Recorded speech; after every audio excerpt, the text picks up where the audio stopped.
Hello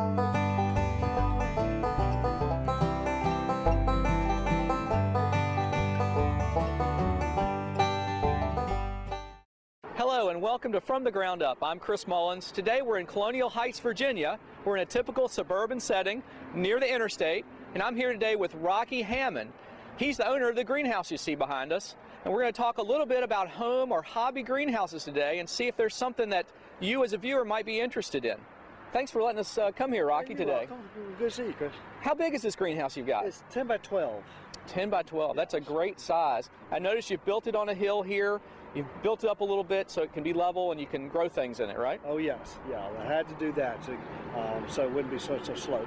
And it's right behind your house, so it's close to you. Right. Your garden's nearby. Why don't we go inside and look at it for a few minutes? Sounds good. All right.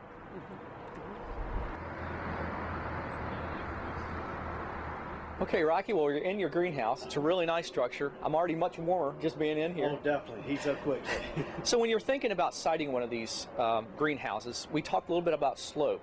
There is a slight slope on this. You built it in that way? Yeah, because I don't want to be standing in water when I'm watering all my plants. If I'm doing my hanging baskets or on the table or below the table, I don't want to be standing in water. So I got a crushed run below this tarp. Okay. And so the water, the time it hits it, it drains right on through. Drains through and gets out of the structure. So you don't have a lot of humidity building up in the structure.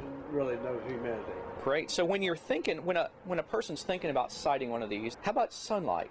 Yeah, you want to definitely make sure you get good sunlight. Don't have, put it in shade. Exactly. Shady area. So this time of the year, they maybe want to be on the south side of a structure. Correct. Right, not the north side where it doesn't get much sun this time of the year. Exactly. Because in the late winter time and the early spring is when you're growing your transplants in here. Exactly. That's when I do both. I do garden plants and for the around the yard and all that. So you really want the sun and the heat will make them grow a lot quicker. So you grow your transplants that go in your garden? Yes. And then also plants that go in your landscape? Correct. So you can grow hanging baskets in here? Hanging baskets, things for flower beds, stuff for the garden. Where do you put your hanging baskets? The hanging baskets go on top of these pipes right here and on these hooks. Oh, that's a great idea. They alter back and forth. And then the benches are for your flats and your pots? Yeah, they're mainly for your sunning plants that can need a lot of sun.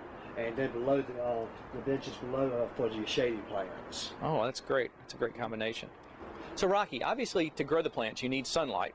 So this is a transparent surface on this. What kind of covering is on this greenhouse? It's got polycarb on the outside, and then I got a layer of plastic in between it just to create a little bit better R factor to save on heat. Just to save money on the heat. Save money on heat, correct. Gotcha. And it all lets the light through. Obviously it's bright in here today, so plants will grow really well in here. Exactly. Now we talked about heat. How do you heat this structure? I got two different types of heats. I got one for propane, and I got backup heaters, electric heaters, just in case something does happen to the propane heaters. Okay. So this greenhouse, the size it is, you can actually figure out how much heat you need to put in this greenhouse. Correct. To keep it a certain temperature. Correct. You just calculate how many square feet you need to heat up and figure out your BTUs for that. And you can buy your heater accordingly. You can buy your heater right for that. How about later in the spring when it gets warm? How do you cool this or ventilate this structure? Well, I got fans set up in here. The louvers will open up first and let a little bit of air in here. And then if it gets too hot, then the fans kick on and they will automatically start pulling air through here. Okay. And got some thermostats right over here against this side.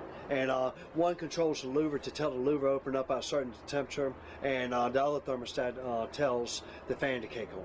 So that's automatic. You can go to work in the morning and not worry about it getting too hot and overheating your plants in here during the day. Correct. So you mentioned watering. There are some things that a person that would have a greenhouse like this would actually need. They'd need a water hose. Right. Something to water with. What do you water with? Well, I have a spigot right inside my greenhouse, a frost spigot. Okay. And I have one in my garden and also one in my greenhouse. So that way I can turn that on, water my plants, and then turn it off, and the water's turned off below ground. But I'm using a frost spigot.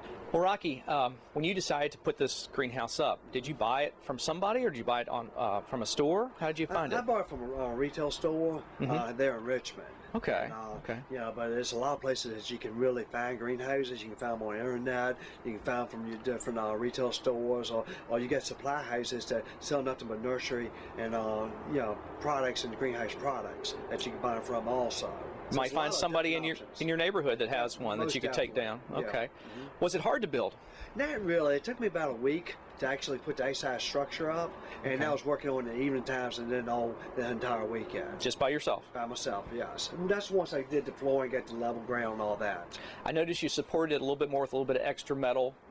Why was that? The main reason is because it was a lighter structure, because I bought it from a retail place. So because of that, I wanted to beef it up. And, this area gets a lot of wind, and then if you get snow or whatnot, so I got cement pads poured on each one of the corners, and these pipe and structures set on that. So that way you don't have to worry about snow caving it in.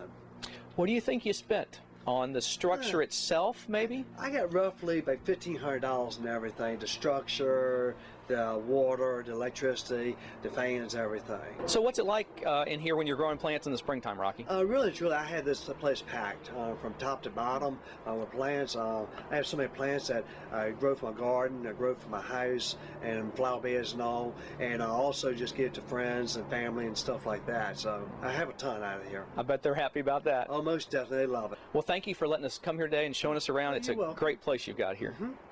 If you'd like more information, please contact your local Cooperative Extension office. For From the Ground Up, I'm Chris Mullins. We'll see you next time.